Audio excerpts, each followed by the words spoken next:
Um, I am Tani Rossiter. I'm a manager with the Carbon Trust Africa. I'm really honored to be facilitating our first panel today. We will be discussing the importance of managing climate risks, leveraging opportunities, and achieving a just transition. So, joining us today to discuss this are an esteemed panel of public and private sector participants. So if you can please join me on the stage as I introduce you. We've got Sasha Cook, who is the Head of Sustainable Finance at Standard Bank. We've got Mahendra Ruplal, the Head of Industry Planning and the Green Hydrogen Champion at the Industrial Development Corporation. We've got Dr. Lauren Haywood, who's the Senior Researcher at the CSIR. And Raisibe Dlamini, who is the Sustainable Manager for Africa, Circular Packaging, Climate Action and Partnerships at AB InBev. Thank you so much for joining us.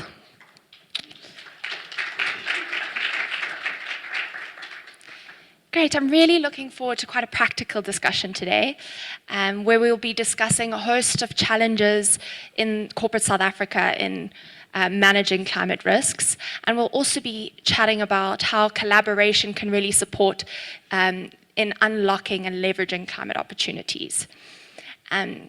Gerard had mentioned the challenging business environment in South Africa. So I think it's important just to think about this discussion in the context of an emerging economy in Africa and the way that corporates are really struggling, obviously, to rapidly develop economically, while also then thinking about integrating climate risks into their decision making, and then, of course, uplifting society.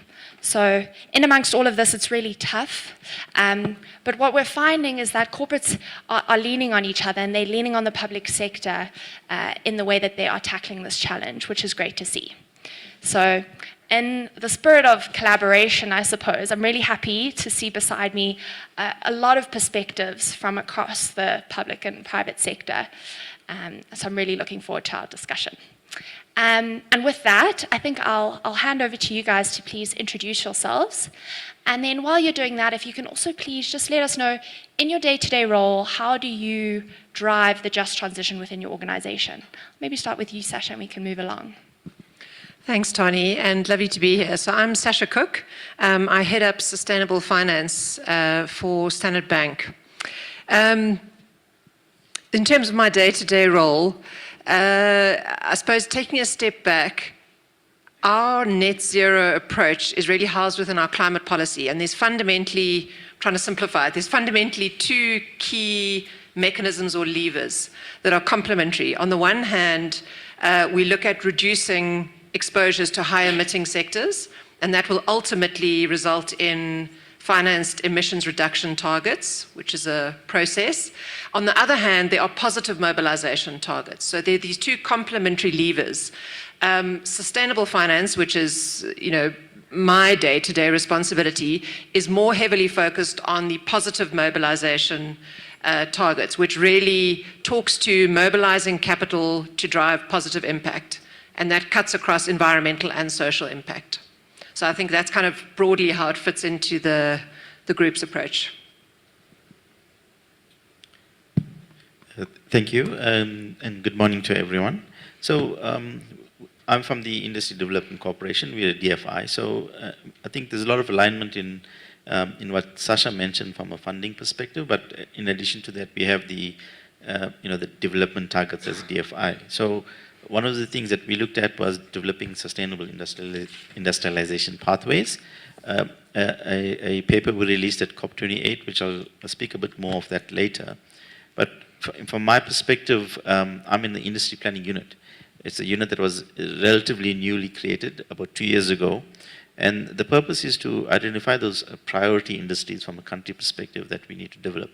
And that will include existing industries like your steel, agriculture that needs to be enhanced.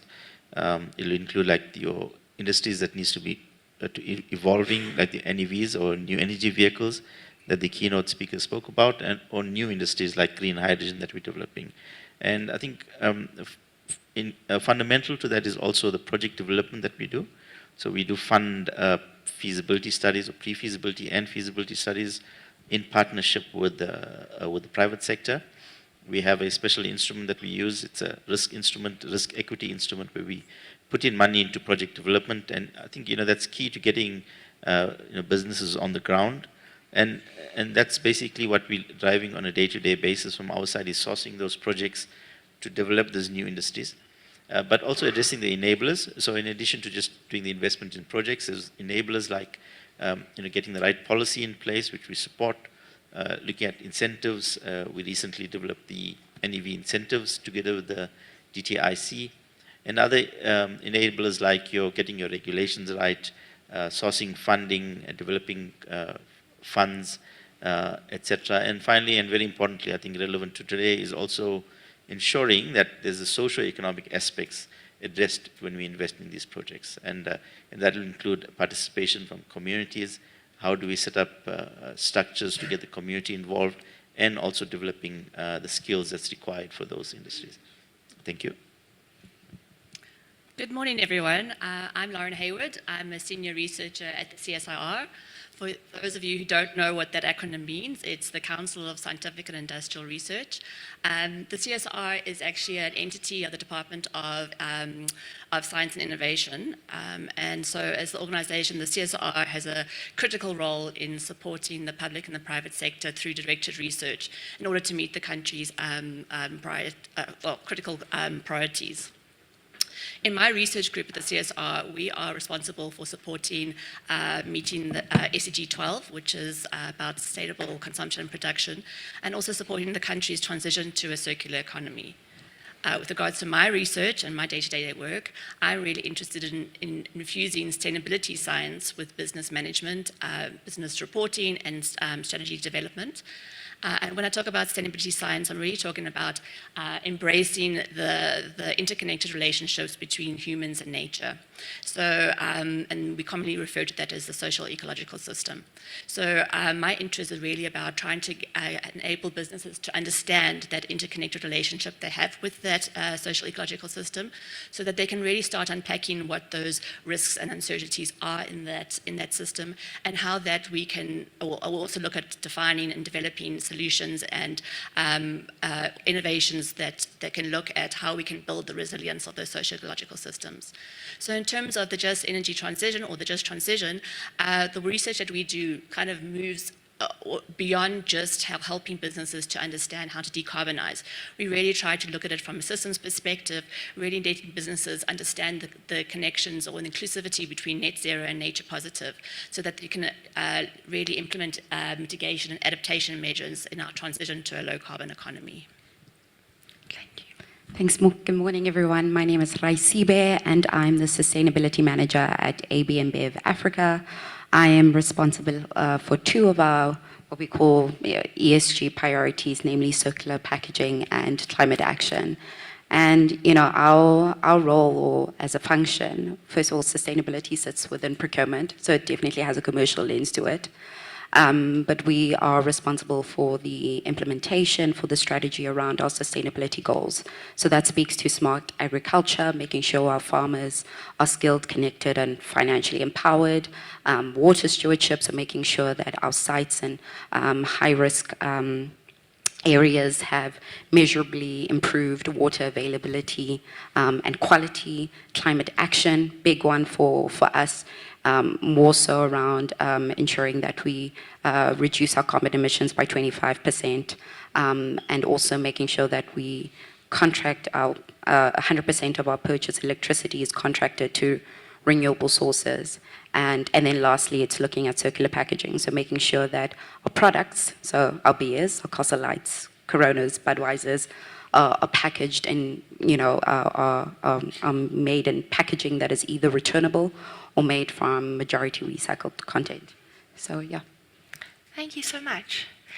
Thank you to all of you. Raisibe, so you spoke, I think this is working now. You gave us some context into kind of what you're thinking about from a climate perspective every day. What are some of the challenges that AB InBev faces in managing climate risks within Africa? And if you can maybe describe to us some practical solutions that you are implementing to overcome these. Sure. I think, so when we think about our business and we think about beer, I think we think of it in three aspects. One, beer is natural. We use natural, key ingredients. And so that means, we need to be deliberate in ensuring that our raw materials are sustainably sourced. We also think of beer as being inclusive, so meaning that the communities and areas that we operate in create economic opportunities, and that beer is also local. So the areas and communities that we operate, actually our business is closely tied to the environment and the communities that we operate in. So I think when we think about some of the risks we face, climate change impacts all of those areas that I've just described. A few examples: a couple of years ago, 2022, the state of disaster was declared in KZN, and that impacted our Prospecting brewery. Of course, it interrupted supply to electricity, water, network coverage, and led to our brewery being shut down for a number of weeks. In fact, the damages and the costs that we faced were northwards of 500 million rand. So that's steep. And even more recently, last year, with all the unexpected rains and floodings, we've got barley farms in the Western Cape. And when it came to harvest, we only were able to get 65% of our expected barley was delivered. So we're definitely feeling those climate impacts. And we're being a lot more deliberate around trying to understand what our climate risks are. Of course, we've conducted double materiality assessments to understand, to map out the financial and the financial impacts to our business. What we know is water and climate is one of our largest risks to our business. So we're being extra deliberate around it. To date, what we've been able to do, as I mentioned before, we've got a climate goal around decarbonizing our footprint across the entire value chain, but also contracting to renewable sources. In 2021, we announced our ambition to achieve net zero by 2040. It's a very ambitious target. We know we cannot do it alone. But what we've been able to do in the country is all 7 of our breweries have operational on-site solar. Of course, it doesn't give you 100% of your requirement. So we've been able to expand that to 2 of our sites at Shamdor and also in Roslyn. And also our Elroad facility has a operational on-site combined heat and power plant that's fueled by biogas. So yeah, it's a journey, is what I'm also saying. But also, yeah, I guess the benefit of being the largest brewer in the world is, we get to learn from our fellow colleagues across Europe, North America, and we're trying to bring some of those best practices to our markets. Thank you. Really, really interesting. Sasha, so we've heard kind of from the real sector as a sample for what some of these climate risks that corporates are facing in South Africa and the very real financial implications of that. When you're kind of evaluating investees across your portfolio and you're thinking about climate opportunities, what are your ambitions for that? And how do you engage with your clients in ensuring that they're transitioning successfully? Okay, so I'll break it into the 2 sort of parts to that question. When we look at ambition, Jared actually mentioned the prevalence or the increasing prevalence of targets being set by institutions, public targets. And as a group, we have got a public sustainable finance target. So we've committed to mobilize, and I use that word specifically, it's not finance, it's mobilize, and I'll explain the difference, to mobilize more than 250 billion rand in sustainable finance by 2026. That's a 5-year target. We've measured 2 years' progress against this, 2022 and 2023, and cumulatively we're sitting at 105 billion against that 250 billion target. They are annual targets, and we're currently sitting at 16% ahead of where we had hoped to be. And what I can tell you is that the existence of these targets creates absolute focus within an organization, and it really drives consistency and credibility of data, because we are publicly reporting on our progress. We are also auditing these numbers, and therefore there's a whole data verification process that has to happen. You need frameworks to support how you report. So I think it's been quite an important step for us. Within that sustainable finance umbrella target, there are some sub-targets, and those focus on specific areas like renewable energy financing. So there's a specific target for renewable energy financing and for social projects financing within the umbrella target. So it kind of creates additional, call it sub-focus, if you like, on specific areas.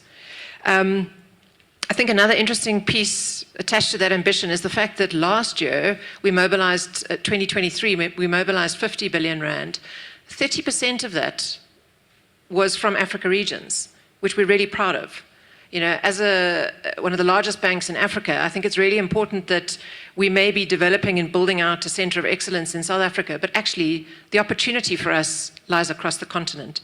The second part of your question was, how do we engage our clients in providing solutions? And I think it always starts with understanding the client's sustainability strategy. That is the heart of how we engage our clients. Once we understand their sustainability strategy, we can understand whether there are clear focus areas. If it is more focused towards climate, is it water? Is it actually financial inclusion? You know, we do need to understand the focus areas, and then you drill down further to say, are there specific projects that need to be financed? Or, if not, are there specific metrics that you're reporting on? Are there targets? Once we understand that, we can then take a step back and actually advise or work with our clients on what the right sustainable finance solution might be. And just to touch on that very broadly, there are sort of two buckets of solutions. One bucket that looks at specific use of proceeds instruments. Those you will know of as green and social financing, green bonds, green loans, social bonds and loans. Or you get general purpose funding, which is sustainability linked, and that's where you embed KPIs and targets into the financial instrument. So once we understand the strategy, we can understand which solution set or which solution actually makes the most sense for the client. Yeah, and do you find that you have a role in kind of pushing your clients to be a little bit more ambitious with these targets, with their sustainability strategy? It's a very interesting question. There's a very fine line between understanding your client's sustainability strategy and advising them on their strategy.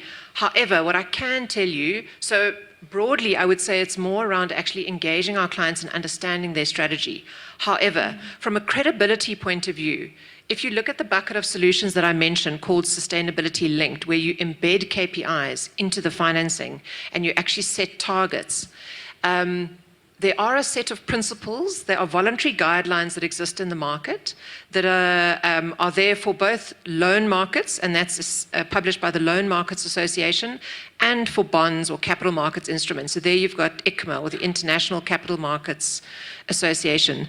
And they have published voluntary guidelines called sustainability-linked bond or loan principles. Now, those principles set out core components that need to be adhered to if you want to be aligning with what is seen as best practice, market best practice.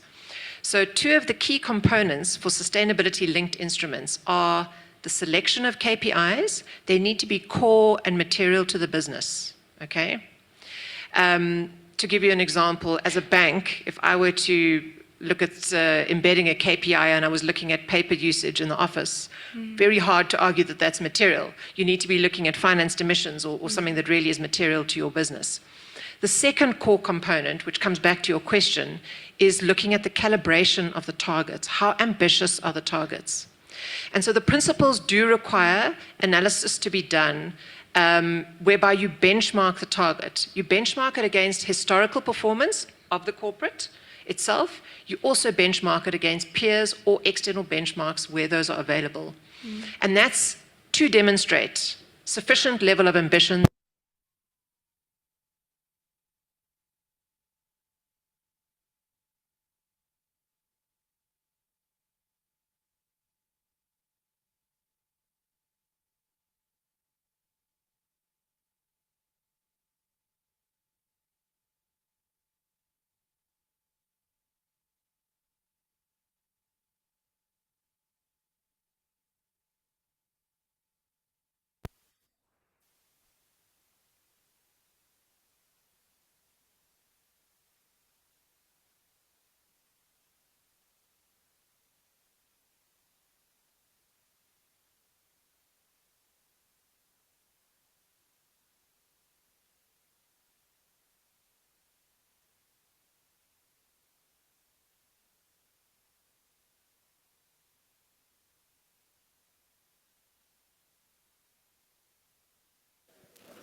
Sorry about that, guys. Are we rolling? Okay, perfect. Sorry, We're back Sasha. on. Do you Okay. remember where you were in your totally thought do. process? Sorry about that brief break. So to close out, essentially, in order to align with market best practice, you need to demonstrate sufficient level of ambition. So indirectly, yes, we do engage our clients around ensuring the targets are set at ambitious levels, and that is to ensure the credibility of the product or solution that we are actually offering them. Thank you. That makes a lot of sense. And we're speaking a bit about ambition. So, Lauren, we've heard from corporate, we've heard from financial sector. What would you encourage them to have their sights set on when it comes to thinking maybe a bit more broadly? You talked about a systems perspective. So how would you kind of encourage them to keep that in mind when they're thinking about managing climate risks? Okay, so firstly, I would say currently businesses are not doing enough. I mean, so if we look at the current practices, it's not happening. We already see that we are moving to the 1.5 degree increase global temperature, pre-industrial levels. And so we're reaching thresholds for which the Earth is not normally, or we as humans haven't been exposed to before. So this is even though companies and countries know of climate change. We know what we need to do, but nothing necessarily has been significantly done. We are still raging ahead to 1.5, if not 2 degrees increase in temperature. And this is not to say that companies aren't taking this seriously. We know there are companies that we are already speaking to today that are taking these targets very seriously. But having said that, there are also a lot of companies that are only just starting this journey and really starting to acknowledge the fact that climate is a risk to their company and starting to actually feel these risks. But even more so, there are companies that are actually not addressing climate change at all. They don't feel that they have a role to play, that they're actually not at risk and they don't need to decarbonize. So having said that, it is a little too late because we've been engaging with climate change for a number of years, and now all of a sudden there's more and more pressure for companies also to be looking at becoming nature positive. This as we've seen biodiversity decreasing rapidly, and companies are now getting exposed to new and emerging risks, so new physical and transition risks around nature-related risks. So from our perspective, we really think that there's hope is not lost, but we really need to start looking at these challenges and problems from a systems thinking perspective. And like I was mentioning earlier, I was talking about the resilience. So we really need to start looking at how companies can understand that they're operating in the social ecological system and how they can go about building the resilience of those systems. Because the resilience of those systems is what keeps us being able to survive and continue as we know it, being able to have the things in place for us to overcome challenges that climate throws at us or that nature throws at us. But having said that, that requires us to understand where those thresholds are in those systems and maintaining and building them. So in some work that we did with PwC not so long ago, and I think it was maybe before its time because it kind of really needs to be considered now, we were really looking at how we can assist companies to build the resilience in their organizations. And it hasn't really been taken up because I think it's only now that these things are becoming it. And one of the key points that we came out of that research is that companies need to start building the resilience of their social ecological systems so that they can become resilient companies. So having said that, a resilient company is very much dependent on looking at the resilience of their system, what they're in. So the two are very different from each other. A resilient company refers to that company being able to have the things in place so that they can address the climate change issues or climate change risk as they materialize. And the resilience of the social ecological system is really about ensuring that the system has the adaptive capacity to be able to absorb the climate change events or the natural risk events that might happen. Thank you. So, Mahendra, we're hearing climate risks are escalating, businesses are struggling to become resilient to them. What are your thoughts on the role for sustainable industrialization in solving some of these challenges? Yeah, thanks. And I think, fundamental to all of this is sustainable industrialization, because the problem statement from a country perspective is twofold. It's not just decarbonization. It's the fact that we've got premature deindustrialization we also need to address. And what the sustainable industrialization pathways actually addresses is how do we actually leverage the positive effects of industrialization on economic progress, while at the same time decoupling this from environmental damage, basically. So I'll speak a bit of these pathways. One is catalyzing low carbon transitions and green growth, and that's supporting firms to adopt cleaner technologies. Then we're looking at, and that will include supporting existing hard-to-abate sectors to transition. And in that regards, the role of green hydrogen, for example, can play a role if you look at decarbonizing steel and how hydrogen goes into that, right? The second one is facilitating economic diversification and job-rich industrialization and higher value-adding and productivity activities that are labor-absorbing. So these, for example, will be the minerals, the critical minerals that we're looking at developing. Third one is how to adopt and adapt technologies and processes to support climate resilience, for example, in the agricultural sector. And the fourth one is the regional impact and how do we leverage on regional partnerships, the regional value chains.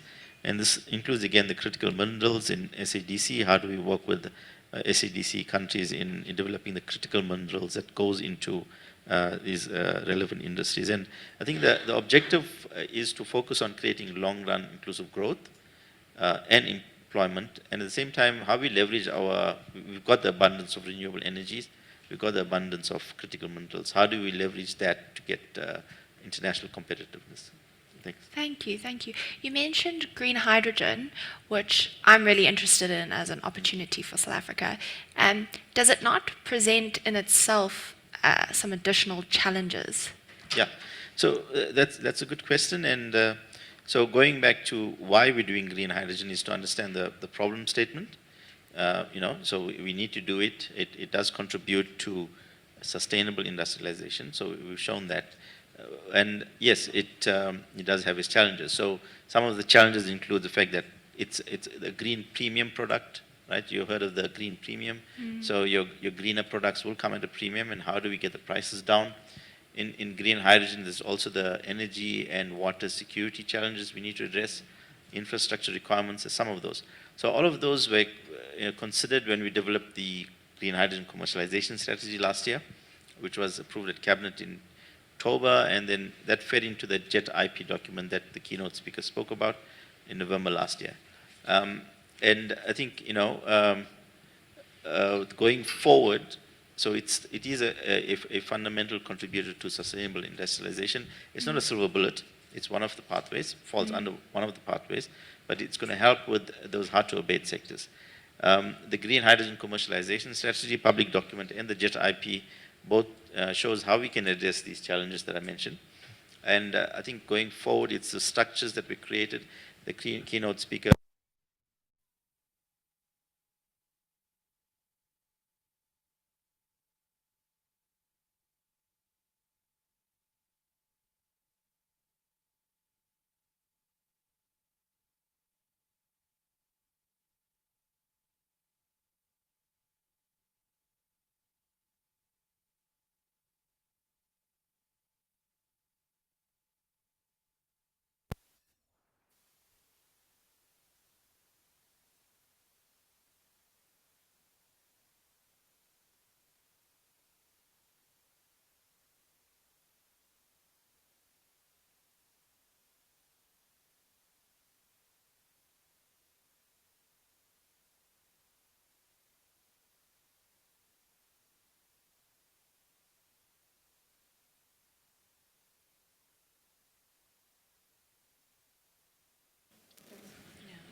Oh, we're back.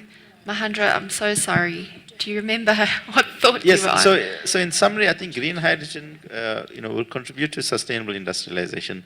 And I think going forward, I want to refer back to what the keynote speaker mentioned, and you may recall the picture on the structures proposed. I'll speak a bit more about that, but that talks to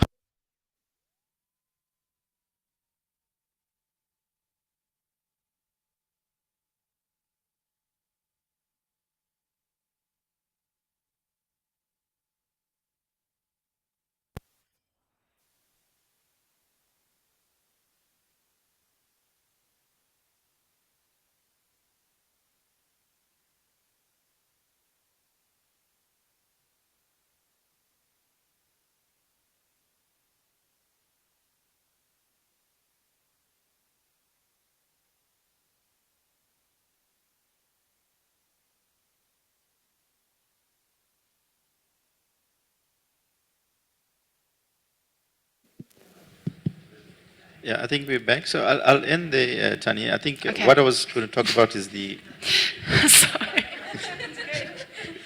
Just quickly wrap up about the governance and coordination structure, and I'll speak about that a bit later also. Thank you. Okay, thank you so much. Okay, let's switch gears a little bit. And I mentioned at the beginning that I wanted to chat about collaboration. Really as an opportunity to leverage the mitigation of risks and climate opportunities. So, Raisibe, if I can start with you again, and you can tell us a little bit about the mechanisms that AB InBev is implementing in order to foster collaboration across your value chain. Cool. Collaboration. Collaboration really is really key to us. I think we've also taken a little bit of a focused approach, especially in terms of our Scope 3 emissions, which accounts for 80% of our Africa's total emissions. So we've been able to engage with our suppliers on their efforts around decarbonization. And for us, that's been quite important because we've been able to do that through a program we launched called Eclipse. And Eclipse is really AB InBev's supply platform for climate action and best sharing practice. So really for us, it's been an opportunity for us to select key suppliers within our value chain. We started off with some of our suppliers in the packaging and agriculture space. And we really took a step-by-step approach. So really what we started with was with assessments, because to your point, Lauren, around, we figured that a lot of our suppliers either didn't know what they were doing or didn't have the resources to be able to start the journey. So with the assessments, we were trying to understand, do you do any sort of carbon accounting? Is there any sort of reporting you do to CDP or any public disclosures? Do you have operational, renewable energy? So there was all sorts of questions for us to be able to establish where they are on the journey and for us to establish their maturity levels, whether they were early stage, intermediate, advanced, and based on that, we were able to develop and established focus interventions for them. So step 2 around that was now collecting data from them. So we've got CO2 data from our suppliers through our program, and I think that's been key for us because as a result now we have some sort of a baseline for each of our suppliers, which we didn't have that type of visibility before. And then furthermore, and this I think we realized our suppliers needed a little bit of hand-holding around this, was developing roadmaps. So we were quite intentional around trying to understand from our suppliers what their initiatives were, whether they were qualitative or quantitative, depending on their maturity level. What initiatives do they have around decarbonizing their footprint? And how can we have co-shared projects around that? Because that's the next piece. And also, I did mention earlier on sustainability sits in procurement, so we also did look at contracts. So we embedded Eclipse wording into our contracts to ensure that our suppliers, number one, were motivated to at least move on to the next maturity level instead of just staying at an early stage and not doing anything around climate or not doing anything around, getting towards beginning the net zero journey. So yeah, I think Eclipse has been a big piece for us. This year, we're introducing more supplies to the program, but what we're also doing is trying to integrate some of those supply projects into our category strategies. And I think that's going to be important because what we're ultimately trying to do is to track and monitor it within our sustainability and procurement framework. I think also, again, just to double click a little bit more on our Scope 3 emissions, because as I said, it's a big contributor. We've also been looking at cooling. So it's one thing being able to brew your beer, but you need to transport it and obviously to deliver to your customer. But we need to serve an ice cold beer to our customers and to our consumers. And we are responsible for the emissions related to the refrigeration of our beers. So that's been a big piece of it. That's been a big piece for us. I mean, cooling makes up about 40% of our carbon emissions, so it is quite significant. We're responsible, as I said, for the cooling of our beverages, irrespective of whether AB InBev owns those fridges or whether it's a third-party fridges. And I'm talking about restaurants or outlets like a Macro, right? So anywhere you see a fridge and that has beer, we're responsible for those emissions, the emissions related to that. So what we've been able to do, and really we've tried to come up with a clear strategy around it, is also rolling out renewable energy at key strategic outlets. We recently were able to do that at one of our biggest draft outlets in the country, Foresters Arms in the Western Cape. And we were able to do that through one of our startups that we identified through our innovation accelerator called the 100 Plus Accelerator. So AB InBev also has an innovation wing where we're trying to find startups to help us address our most pressing sustainability challenges, and to also find startups that can help us, that can bring affordable technologies for us to be able to implement. So through the 100 Plus Accelerator, we identified a startup. We've been able to implement renewable energy at our key strategic outlets. Important for them from a business continuity point of view, because it was getting to a point where they were discarding liquid, draining beer.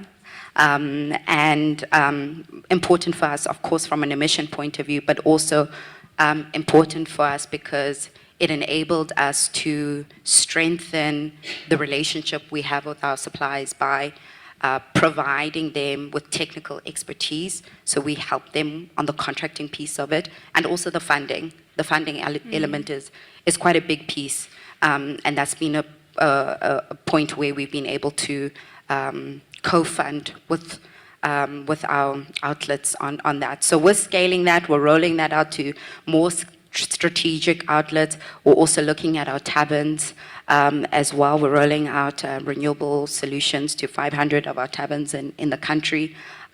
Also, yes, it's got an environmental lens to it, but there's also a social aspect because we're trying to create safe working environments for our taverns, who work up until late and who are also female owned. So there's a lot we're doing. Like I said, a lot of collaboration, especially on the supply front, collaboration also internally. Through our Eclipse program, we're seeing some of our other regions, North America, Europe, is actually starting to bring renewable energy to their supplies through group buying. So we're seeing more examples of virtual power purchase agreements. And I think that's interesting. We can't necessarily implement it in South Africa right now, but yeah, those are some of the things that we're talking about and definitely exploring internally. Thank you so much. Really practical examples of value chain management, supply engagement, customer engagement. I appreciate that. And also a good example of taking ownership for some of that and really being innovative in kind of implementing solutions. So we're speaking about value chain management, Lauren. Specifically, Raisibe mentioned some of the challenges they're having with their suppliers. I know CSIR has done some work on collaborating along the value chain with these sorts of suppliers. What sort of things have you found in that work, and how are you collaborating with them to address their challenges? Okay, so I really think that collaboration is key. It's a key element for us to actually be able to meet or to engage in sustainability. It's key for us to be able to reduce our vulnerabilities, understand our uncertainties, and obviously reduce our risks. But one of the key challenges that we've been experiencing, whether it's upstream or downstream, and regardless of the sector, is that there is a general lack of data. Hardcore, reliable scientific data. Data that we can analyze, interpret, so that we can use that to reduce our vulnerabilities, understand our uncertainties. So as a CSR, we have been working with, and we continue to work with government entities, the private sector, and civil society, so that we can really look at collecting data, defining data sets that can be used for evidence-based decision making.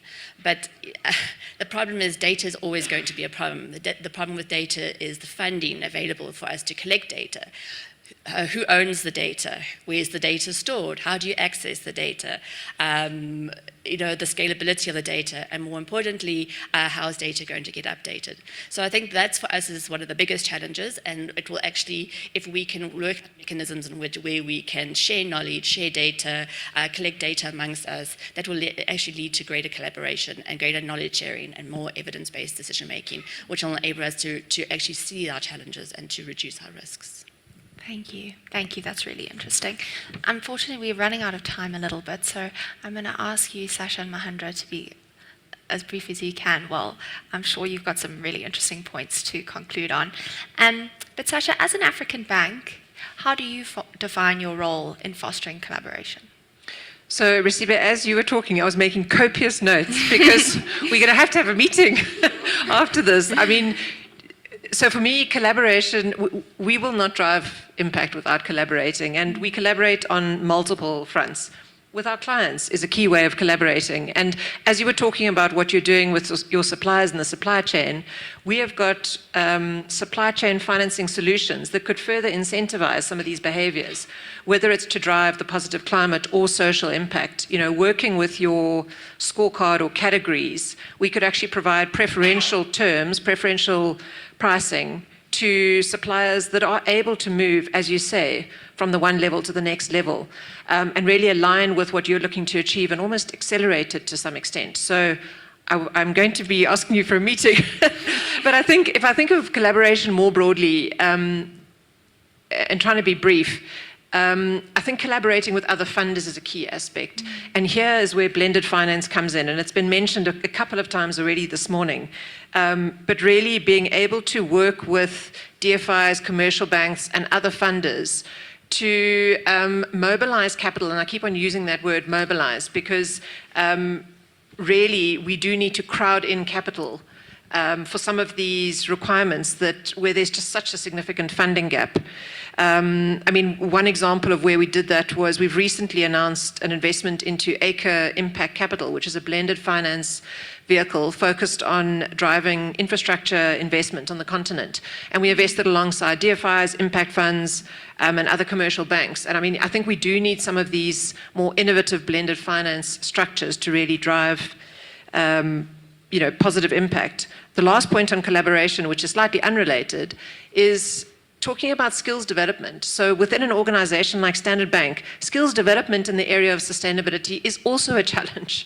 And we've partnered with Gibbs and Cambridge to roll out a bespoke ESG advanced course that we're now rolling out. We've done our second cohort.